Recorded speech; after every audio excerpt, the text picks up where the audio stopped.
एकादशी माता की जय हो। मोक्षदा एकादशी मार्गशीर्ष मास के शुक्ल पक्ष की इस एकादशी के व्रत को विशेष रूप से मोक्ष प्रदायक माना गया है। महाभारत के युद्ध में भगवान कृष्ण ने अर्जुन को गीता का उपदेश इस तिथि को ही दिया था। यही कारण है कि मोक्षदा एकादशी को गीता जयंती भी मनाई जाती है। आज भगवान श्री कृष्ण के दामोदर रूप की पूजा की जाती है। इस व्रत का विधान भी उत्पन्ना एकादशी के समान ही है। उत्पन्ना एकादशी का संपूर्ण वृत्तांत सुनने के पश्चात धर्मराज युधिष्ठिर ने भगवान श्री कृष्ण से कहा, हे मधुसूदन, आप तीनों लोक के स्वामी, सबको सुख देने वाले और जगत के पति हैं।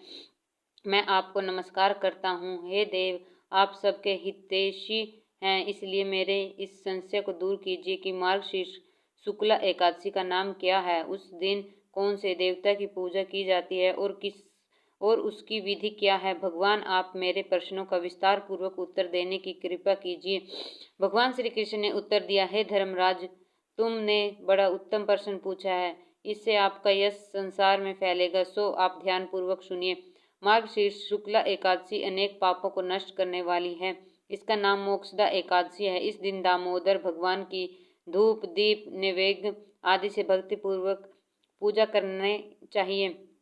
अब मैं एक अति प्राचीन कथा सुनाता हूँ कि किस प्रकार इस एकादशी का व्रत करने से नरक गए हुए माता पिता, पुत्र आदि को स्वर्ग की प्राप्ति हो जाती है। गोकुल नामक नगर में व्याख्यानस नाम का एक राजा राज्य करता था। उसके राज्य में चारों वेदों के ज्ञाता ब्राह्मण रहते थे। वह राजा अपनी प्रजा का पुत्रवत पालन करता था। एक समय रात्रि को स्वप्न में राजा ने देखा कि उसका पिता नरक में पड़ा है। स्वप्न देखकर राजा को बड़ा दुख एवं आश्चर्य हुआ और प्रातः काल होते ही विद्वान ब्राह्मणों से अपने स्वप्न की बात कही। राजा ने कहा, हे ब्राह्मणों, रात्रि को स्वप्न में मैंने अपने पिता को नरक में पड़ा देखा है और उन्होंने मुझसे कहा कि हे पुत्र, मैं नरक भोग रहा हूँ, मेरी यहाँ से मुक्ति करो। आप लोग मुझे कोई ऐसा तप, दान, व्रत आदि उपाय बताइए जिससे मेरे पिता की मुक्ति हो जाए। उस पुत्र का जीवन व्यर्थ है जो अपने माता पिता तथा पूर्वजों का उद्धार न कर सके। एक उत्तम पुत्र जो अपने माता पिता तथा पूर्वजों का उद्धार करता है, वह 1000 मूर्ख पुत्रों से अच्छा है।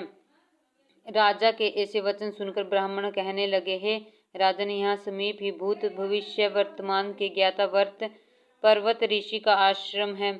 आपके प्रश्नों का उत्तर वे भली भांति दे सकते हैं। ऐसा सुनकर राजा पर्वत मुनि ने आश्रम में गया। उस आश्रम में अनेकों शांति चित्त योगी और मुनि तपस्या कर रहे थे। उसी जगह चारों वेदों के ज्ञाता साक्षात ब्रह्मा के समान पर्वत मुनि बैठे थे। राजा ने वहां जाकर उनको साष्टांग प्रणाम किया। पर्वत मुनि ने राजा से उसके आने का प्रयोजन पूछा। राजा ने कहा, हे महाराज, आपकी कृपा से मेरे राज्य में सब कुशल है, परंतु अकस्मात एक विघ्न आ गया है जिससे मेरे हृदय में अत्यंत अशांति हो रही है। यह सुनकर पर्वत मुनि ने एक क्षण के लिए आंखें बंद की और भूत और भविष्य के बारे में विचारने लगे। फिर बोले, राजन, मैंने अपने योग बल से तुम्हारे पिता के सब कुकर्मों को जान लिया है। उन्होंने पूर्व जन्म के शोथ के कहने पर अपनी दूसरी कामातुर पत्नी को ऋतुदान मांगने पर भी नहीं दिया था। उसी पाप के फल से तुम्हारे पिता को नरक भोगना पड़ रहा है। तब राजा बोले, हे महात्मन, मेरे पिता के उद्धार के निमित्त कोई उपाय बताइए। पर्वत मुनि बोले, हे राजन, महाशीर्ष शुक्ला एकादशी को उपवास करके उसके पुण्य को अपने पिता को संकल्प कर देना। उस एकादशी के पुण्य के प्रभाव से अवश्य ही आपके पिता की मुक्ति होगी। मुनि के वचनों को सुनकर राजा अपने महल में वापस आ गया और कुटुंब सहित इस मोक्षदा एकादशी का व्रत किया। फिर उस उपवास के पुण्य के प्रभाव से राजा के पिता को नरक से मुक्ति मिल गई और वह स्वर्ग को चले गए। मार्गशीर्ष नामक के शुक्ल पक्ष की इस मोक्षदा एकादशी का व्रत करने वाले के समस्त पाप नष्ट हो जाते हैं और अंत में उसको स्वर्ग लोक की प्राप्ति होती है। इस व्रत से बढ़कर मोक्ष देने वाला और अन्य कोई व्रत नहीं है। इस कथा को पढ़ने तथा सुनने से वाजपेय यज्ञ का फल मिलता है। यह व्रत मोक्ष देने वाला तथा चिंतामणि के समान सभी चिंताएं दूर करने वाला है। इतना कहकर भगवान श्री कृष्ण मौन हो गए। जय हो।